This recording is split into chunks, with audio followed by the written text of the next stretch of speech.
talking about a placental defect that was noticed on one of our ultrasounds, and kind of what that means for the rest of the pregnancy. I'm going to explain it as best as I can and share kind of like our thoughts and feelings on this, and we'll go from there. So at 20 weeks we had the anatomy scan for the baby, and parents were going to come to the anatomy scan, but both got sick the day of, so they were unable to. I went into the ultrasound and the tech started the ultrasound, and immediately I noticed that I thought the placenta looked a little strange. This is my third pregnancy. I worked in OB. I've seen placentas. I'm not an expert on placentas, but I didn't think that what I was seeing was normal. And to me, it looked like baby was laying on a cloud. I don't have a better way to explain it. Instead of just baby and then the hollow space around baby where the fluid sits, there was like a pillow laying under baby, and it was thick. And I asked the tech, I said, I know you can't really say anything that's diagnostic, but is that normal? I've never seen that before. And she said, she was just a student, but there was a tech that was coming in a little bit to finish the ultrasound. She was getting everything live, so she was seeing what we were seeing, and I was going to talk with her when she came in. So she came in, and again I asked, I said, I know you can't diagnose, but why does the placenta look like that? To me, that doesn't look very normal. She said it looked like you were having a contraction when you came in. I had to go to the bathroom, so that's not a surprise. But that it looked fine. I still didn't really believe her. I knew that even if something was wrong, she couldn't tell me. So I just kind of went on my way, and I went home and said, we'll see from there. We had to get together with baby's parents, and I did mention to one of them that, to me, I thought that the placenta looked kind of funny, but that they said everything was okay. So, as long as they thought it looked okay, I wasn't going to worry about it. So I had mentioned it, and then shortly after our meeting with them, I got an email that I had a new message in my medical portal. With this clinic, I have everything set up. When I get new lab results, or I can get appointment reminders, it all goes to my phone, and I was able to see. And at the 20-week anatomy scan, a maternal fetal medicine doctor looked at my images and decided that he thought I had what was called Circumvallate Placenta. The best way for me to explain it is it has to do with the chorionic plate, which is the inside of the placenta closest to the baby. And what happens is it is too thin, so the placenta doubles back on itself. And it can happen on one side, or it can happen on both sides. And on both sides it forms what's called a ridge, and there's a little bit of an opening in that ridge.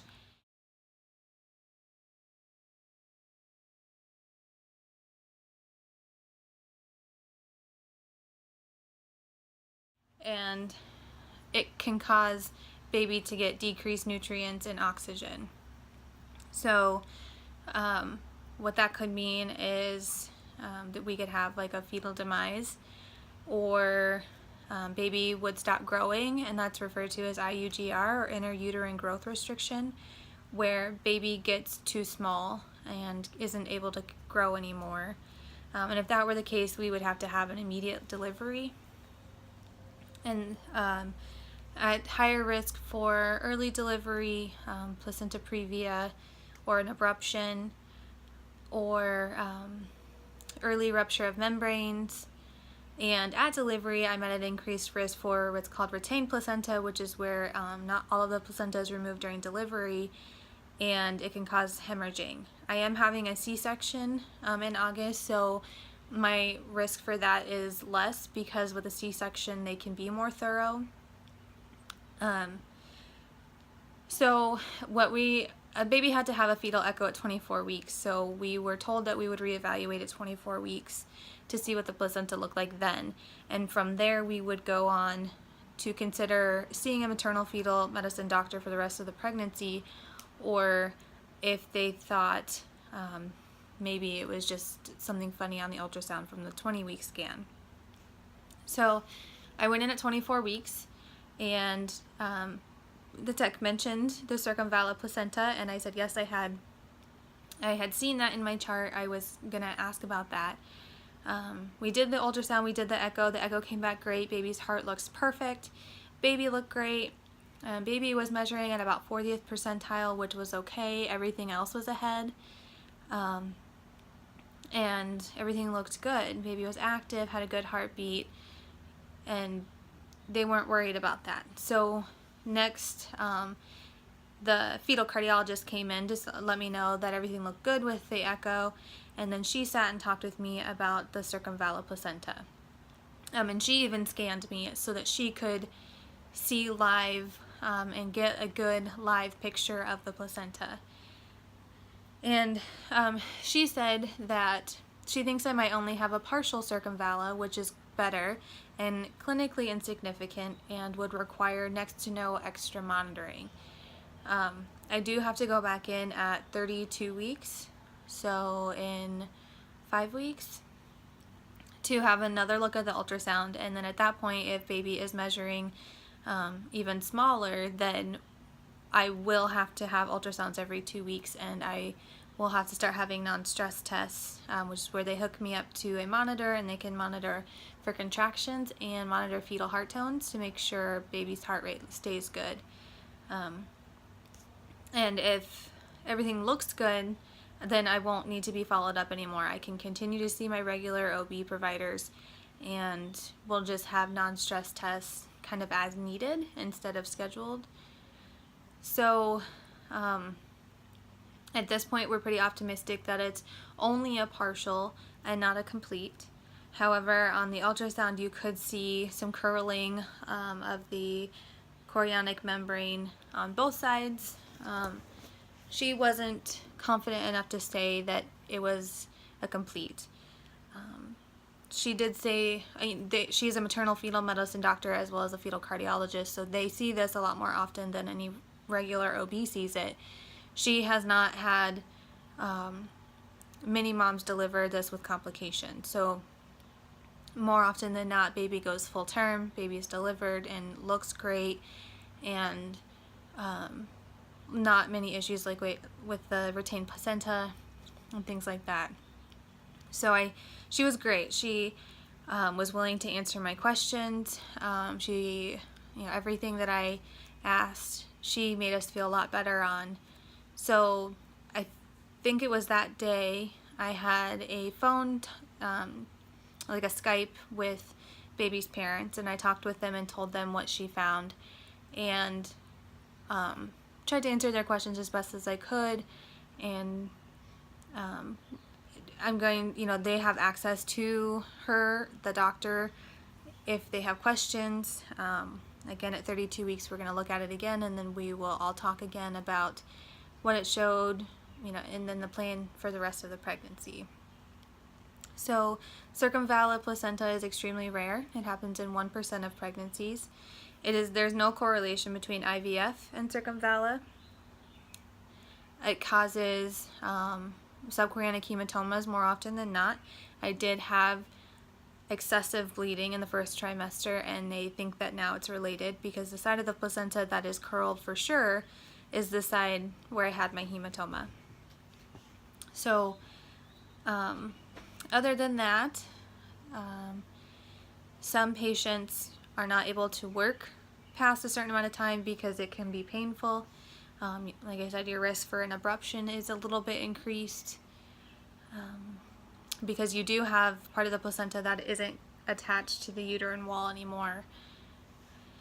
But most people that have this placental issue don't even know that they have it until they deliver, because it is something that can physically be seen on the placenta. And I'm going to try to find an image of a circumvalla, and I'll put it in the video.